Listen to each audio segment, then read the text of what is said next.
What's up, Brian Tong here, and welcome to the Apple Byte. It's all the good and bad inside the world of Apple, so let's get to the show.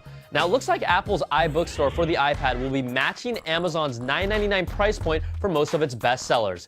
According to App Advice, they had a chance to take a sneak peek and found that 27 of the 32 books featured in the New York Times bestsellers list were priced at $9.99. Apple is believed to be offering the same pricing model for publishers that they've used for their App Store by taking a 30% cut, and many thought that would push the pricing of ebooks into the $12.99 and $14.99 price range to help out publishers. Now, at the moment, it doesn't look that way, and having pricing that is in line with the Amazon Kindle store only helps the iPad. Plus, the recent announcement that the Kindle Reader app will be available for the iPad and the inclusion of other ebook reader apps like Stanza, Barnes & Noble, and Scroll Motion, this could be the most open e-reader on the market. Apple and the word open typically don't go together unless it's used in a sentence like, Apple will make you open your wallet. But this is good news all around for ebook fans. Now, according to the Financial Times, Random House, the world's largest book publisher, has yet to sign on to the iBookstore because of fears that Apple's pricing model will erode publisher profits.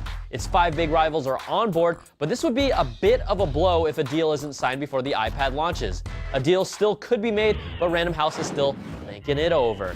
Now, shifting gears to gaming, Apple now owns 19% of the portable gaming business. Flurry Analytics data shows that over the last year, App Store games have grown from 5% to 19% of the entire portable gaming market.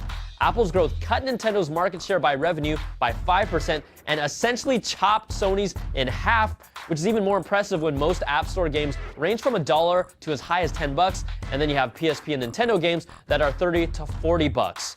Sony's John Kohler said in January that the iPad will drive more users towards purchasing a PSP. But look at the software revenues. Apple just cut you in half, and the iPad isn't even here yet. Nintendo recently announced their next-gen handheld, which they're calling the Nintendo 3DS at the moment. They're touting it as the first 3D handheld gaming device. We don't know what it will look like. It will require no 3D glasses, and I won't be buying it. All right, let's check out a quick tip that you guys can thank me for later. Brian Tong here with CNET.com, and we're all doing so many things with our computers with multiple windows everywhere. Wouldn't it be nice if we could just keep a specific window like our chat or Hulu on top no matter what? Well, that's why I'm here, and we'll show you free solutions for both your Mac and PC. Now, for the Mac, check out this utility from Infinite Labs called Afloat. Once it's installed, you'll see new window management options available to you with this cloud icon. I'm in iChat right now, and I'm constantly getting IMs while I'm working, but I hate switching between apps to get to them. Go to Window in the menu bar and select Keep Afloat. Now, no matter what app I'm working in, it stays on top. And for all you hotkey kings, press Control, Command, and A to use this feature. You can also make the windows translucent and then turn opaque when you're using it, so that's a pretty cool feature. For my PC peeps, check out the Desk Pins utility from Elias Fontinis. Once installed, you can access it by clicking its icon on the notifications area of your taskbar.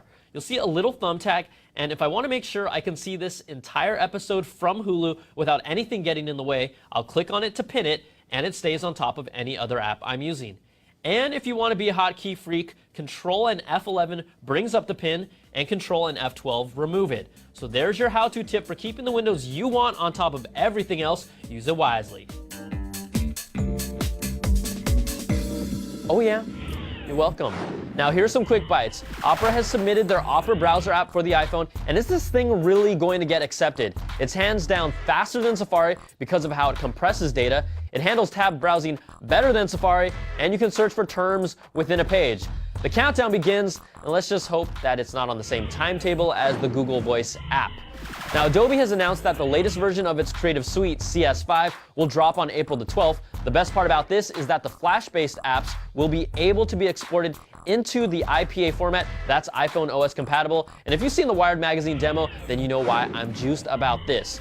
And is Steve Jobs leaking information out on his own terms?